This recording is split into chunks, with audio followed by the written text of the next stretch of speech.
Em nome do Pai, do Filho e do Espírito Santo. Amém. Louvado seja nosso Senhor Jesus Cristo. Queridos amigos, nós acabamos de ouvir, mais uma vez, como na semana passada, mas agora relatado por São Lucas, o Evangelho do fim dos tempos. Hoje é o primeiro domingo do Advento, o primeiro domingo do novo ano litúrgico que se inicia na igreja. É um tempo de feliz penitência e expectativa para a vinda de nosso Senhor. Vemos na liturgia sinais que mudaram. O roxo do padre agora indica a penitência. Alegre não é o mesmo tipo de penitência da quaresma, mas é o recolhimento próprio da igreja para esse tempo de preparação ao Natal.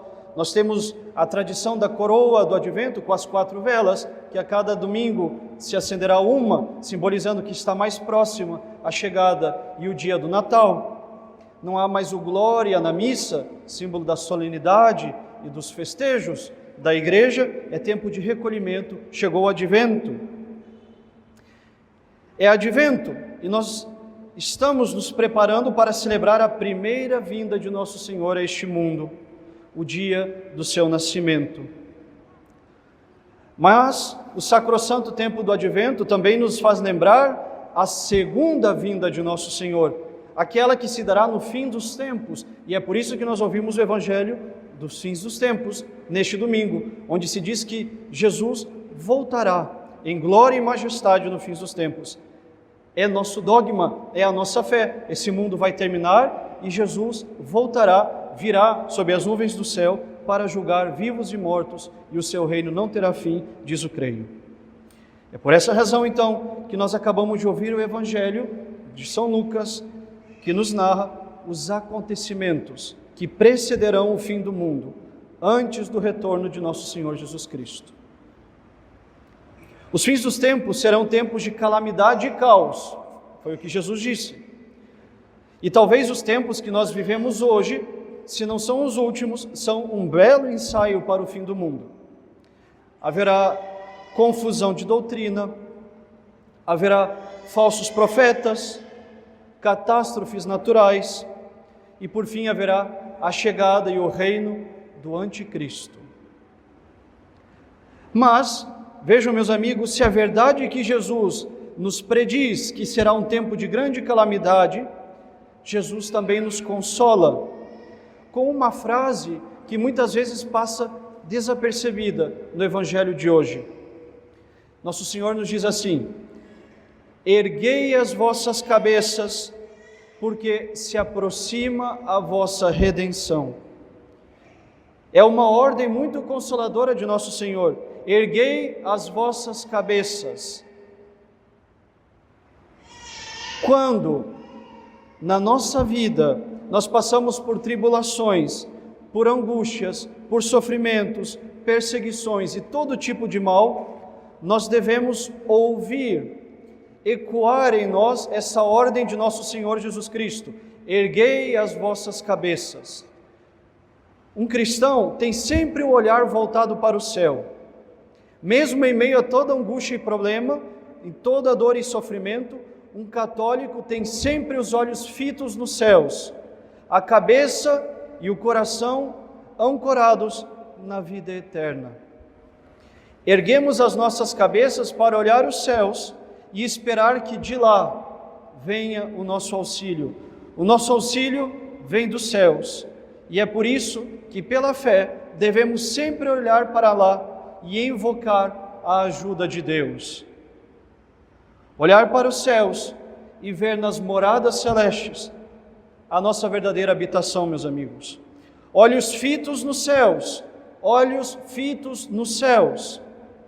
Dos céus virá o nosso Salvador nos fins dos tempos, como ele veio dos céus na sua primeira vinda do Natal. Virá para julgar os vivos e os mortos, para implantar o seu reino que não terá fim. O Advento é, por isso, meus amigos, o tempo da esperança. A esperança da vinda do Salvador. E é por isso que a igreja coloca o Evangelho que acabamos de ouvir neste domingo. Se a nossa esperança é a vinda do Salvador, E se o nosso Salvador virá dos céus, nós devemos ter as cabeças sempre erguidas, os nossos olhos sempre voltados para lá. Vejam, o sentimento que acompanhará a igreja durante o advento será sempre o sentimento de esperança. Nosso Senhor virá, voltará. E a igreja tem como um grito que acompanha cada dia do advento e que ressoa do mais profundo coração eclesial. É o grito do Vinde, Senhor Jesus, Maranatá, Veni Domine et noli tardare. Vinde, Senhor, e não tardeis. O sentimento de todo cristão no tempo do advento, portanto, é um sentimento de expectativa. O Senhor virá, assim como Ele já veio. O sentimento é sentimento de expectativa. E a atitude de cada um de nós, meus amigos, será aquela de levantar as nossas cabeças para os céus. O Senhor virá de lá. Quando nós contemplamos a história da arquitetura católica, e prestem atenção nesse detalhe, nós nos deparamos com a belíssima Idade Média, a Idade das Luzes. Ainda que os ateus e homens de pouca fé, inimigos da igreja, digam que a Idade Média é a Idade das Trevas, a Idade Média é a Idade das Luzes, luzes das universidades que a igreja fundou, luzes da escolástica, luzes das missões. Essa Idade da Luz ficou muito gravada na arquitetura medieval, naqueles templos que nós admiramos até hoje. Os homens cruzam oceanos para admirar as catedrais e as igrejas medievais, as igrejas góticas. E uma das coisas mais belas da arquitetura gótica são os vitrais que ornam essas catedrais góticas. E olhem que interessante, quando nós entramos numa igreja gótica, os nossos olhos ficam como que cegos. Quando estávamos do lado de fora, havia muita luz, a nossa retina estava acostumada com a luz. De tal modo que ao adentrar na catedral, toda a parte de baixo dela é mais escura, falta um pouco de luz. Os nossos olhos, então, eles experimentam algo parecido com aquilo que acontece todas as noites quando nós desligamos a luz para dormir. Tudo se torna um breu e nós como que não vemos corretamente. E aí, automaticamente, nesse mesmo instante, ao adentrarmos a Catedral Gótica, nós somos obrigados a olhar para o alto. Levantai as vossas cabeças, disse Nosso Senhor. E é o que nós fazemos como entramos numa catedral gótica. Levantamos as nossas cabeças, automaticamente. Porque os nossos olhos são atraídos pela luz. Estávamos acostumados com a luz do lado de fora. Entramos na igreja, há pouca luz na parte de baixo. Numa catedral gótica, a luz vem do alto. Então os nossos olhos buscam imediatamente a luz que se encontra no alto. Levantamos as nossas cabeças, pois os nossos olhos são atraídos pela luz. Na construção gótica, a luz vem do alto, dos vitrais que se encontram no alto da igreja. São vitrais coloridos, repletos de cores e que contam a história da nossa salvação. Era a maneira como o povo humilde tinha, por exemplo, de aprender a história do cristianismo. Não sabiam ler as letras, mas sabiam ler as imagens desenhadas nos vitrais. A luz que vem dos céus ilumina os vitrais, e os vitrais iluminam a verdade, e a verdade dos vitrais atrai o nosso olhar. Isso provoca um espetáculo belíssimo de se ver. Aliás, se nós repararmos, as catedrais góticas têm mais vitrais, portanto mais luz, no altar, em cima do sacrário, onde mora Jesus na Eucaristia. Deste modo, meus amigos, o local de menos luz é a porta de entrada da igreja, e o local onde há maior luz é o altar. Quem entra na igreja, numa catedral gótica medieval, e vai em direção ao Jesus no sacrário, caminha das trevas para a luz. Vocês poderiam se perguntar, tudo é muito interessante, mas por que o padre está falando isso? O que tem a ver com o advento? Pois bem, meus amigos, assim como quando nós entramos numa igreja gótica, o que nós fazemos é olhar para o alto e buscar a luz que ilumina os vitrais e nos faz ver a verdade que eles transmitem, e que fazemos isso caminhando das trevas da porta da igreja até o sacrário, local de maior concentração de luz.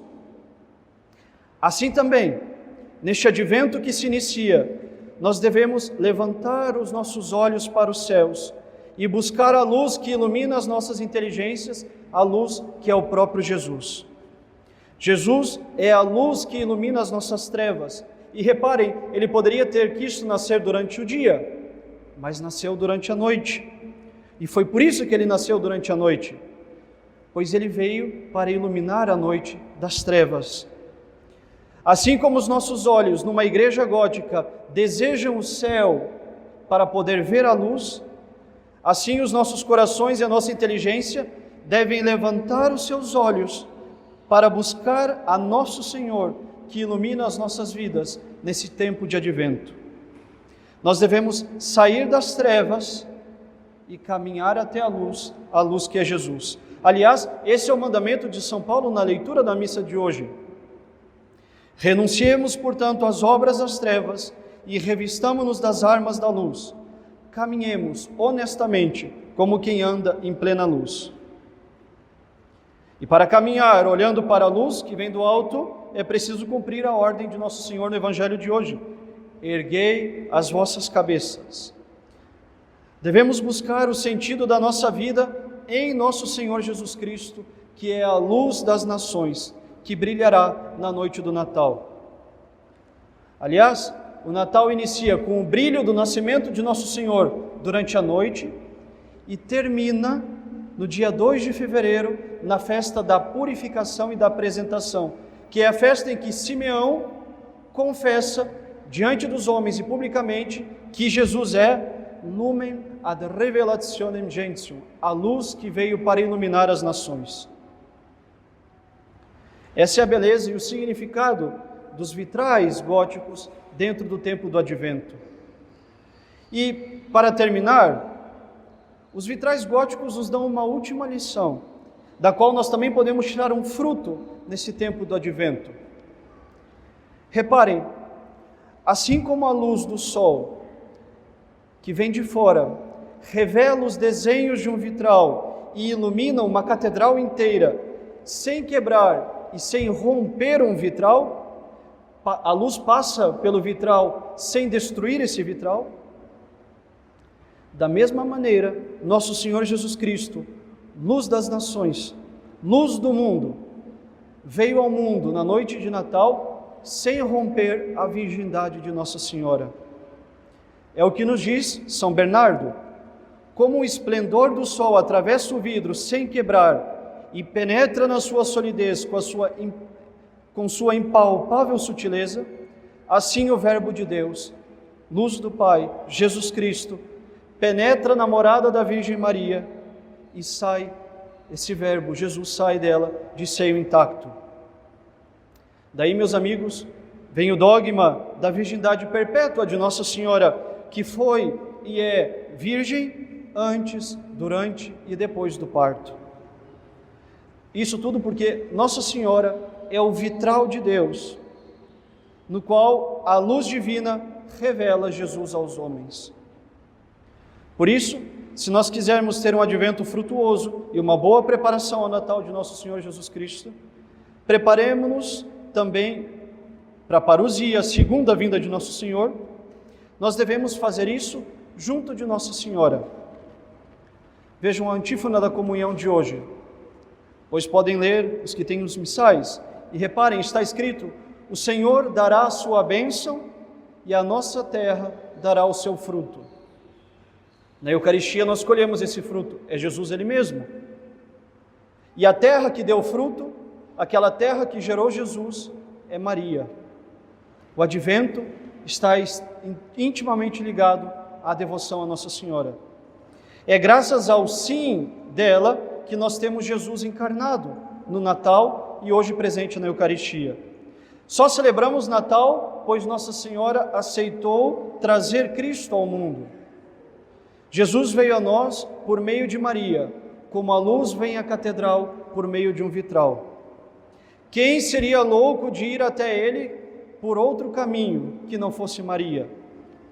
Um protestante, no ápice do orgulho da sua teologia, diz: eu vou a Jesus por mim mesmo. Os católicos dizem: eu vou a Jesus por Maria.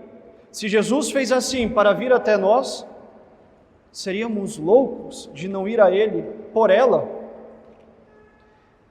E meus amigos, se neste advento, nós aumentássemos a nossa devoção à Nossa Senhora, e se nesse advento nós deixássemos de procrastinar e perder tempo e rezássemos o terço todos os dias, e se cada dia desse advento nós nos recolhêssemos diante do presépio e meditássemos um pouquinho sobre os mistérios que envolvem Jesus e Maria antes do nascimento de Jesus, a anunciação do anjo, a humildade de Maria, a humildade de Jesus, a visita de Nossa Senhora, sua prima Isabel, e a maneira como Jesus santificou São João Batista no seio de Santa Isabel. Há tantos mistérios para se meditar, há tantas maneiras de irmos com Maria e por Maria até Jesus no dia do Natal. Enfim, meus amigos, que tenhamos todos um bom tempo de advento e que saibamos unir os nossos sentimentos e preces aos sentimentos e preces da Santa Igreja para este novo tempo litúrgico que inicia hoje. Esse tempo em que desejamos ver no presépio e no fim dos tempos aquele que é o desejado das nações, a luz do mundo, aquele que nós invocaremos todos os dias do advento dizendo: vinde Senhor, vinde Jesus, veni Emmanuel. Louvado seja nosso Senhor Jesus Cristo. Em nome do Pai, do Filho e do Espírito Santo. Amém.